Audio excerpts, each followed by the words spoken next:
Good morning, children. This is your computer teacher Devdeep sir, and helping you to revise today. That is food security chapter. Since I have been assigned a substitution for Amritsar, okay, I'll be helping you to learn this chapter. That is food security in India. Now, this is a part of your economics, okay. So, what is the meaning of food security, children? Food security means that if any individual or a group of individuals are getting more than 2 square meals. Square meals means they are getting a proper lunch or a dinner. And food insecure people are those people who are not getting either of them. They don't have a proper lunch or dinner or even a breakfast. Because you may have heard stories that in some parts of India, people only have food during the day while they are starving throughout the night. Okay? Because they are at such financial crisis that they don't even afford, or they rather can't even afford to have 2 square meals a day. That is twice a day. Understood? Now, food security has different dimensions or aspects. First is the availability of food. Means food production within the countries. Okay? Food production within the country is ample. Okay? Because there is a large amount of food even stored in the granaries. What are granaries? Granaries are silos or basically large container where FCI, that is Food Corporation of India, the government organization responsible for distributing food to the inferior caste, that is those who are socially deprived. The FCI distributes the food at a fair price, and you must have heard about the ration shops, isn't it? So this FCI distributes the food via the ration shops through this, okay? Now the next agenda is the accessibility. That is, food must be within the reach of every people. Accessibility here means that food must be within the reach of every person. That is, every person must have got equal access to food, and they should be able to access or gain access to the food. That means rich or poor, everybody should have got equal access to food. And the next part is the affordability. It implies that an individual has enough money to buy different forms of food. Affordability is the most important point. Like suppose a rich, if they can afford a simple pulse or grains, the poor people should be able to afford the basic necessities like pulse and grains, like rice and dal. Okay, understood? So affordability of food implies that the buying capacity of the food. Okay, if an individual or group of individual has the capital to buy the food so that they can feed his or her family. Now, when the poor households or which households are more vulnerable to food insecurity? When there is a problem of production, okay, in India that we are facing, that the population is growing at a fast scale, so therefore food cannot be distributed to each and every people. So therefore, those who have got the buying purse, that means those who are financially stable, they are able to buy the food, okay, whereas those who are not stable, they can only afford food once or even hardly twice a day. Now, at the time of distribution of food crops, okay, distribution of food crops are not done equally, because as we all know that food goes via middlemen like vegetable sellers, so therefore they will sell it at their own profit. So you cannot expect a vegetable seller to sell the food to a beggar.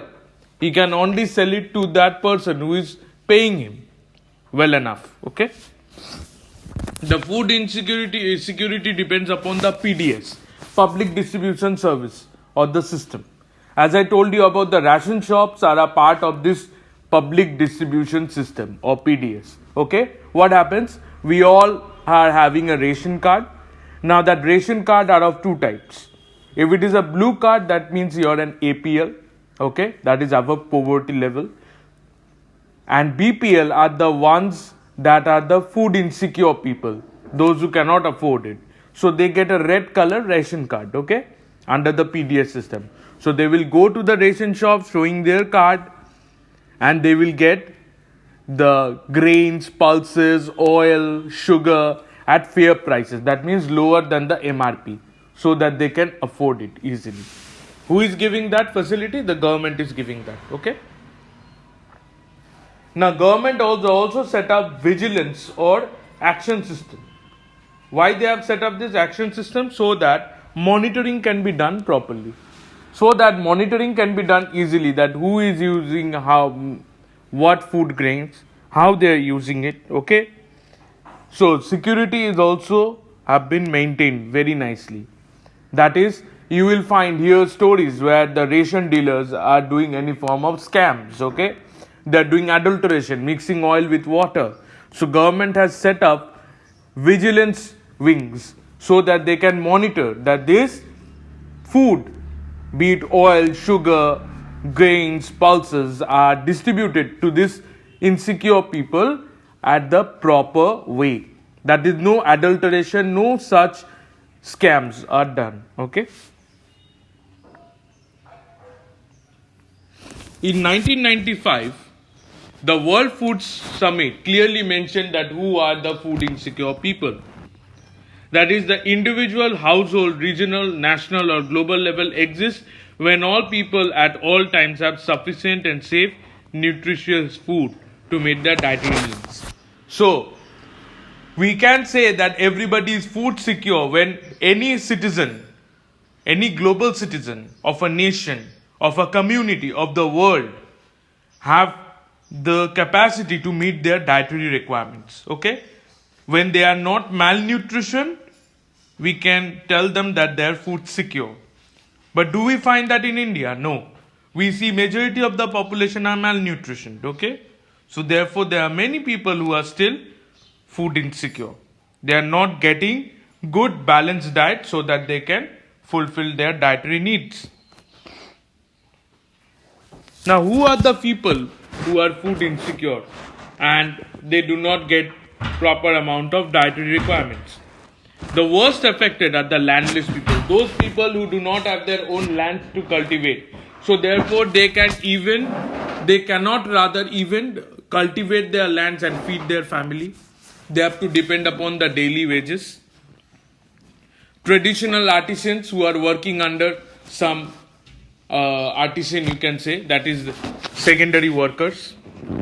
Petty self-employed workers, okay, that is low wage self-employed. Suppose those who are working and constructing this ditches, drains, okay. Providers of traditional services, okay, like you can call it the cleaners, okay, the sweepers, okay, and even casual laborers, all right, the beggars are the ones who are food insecure.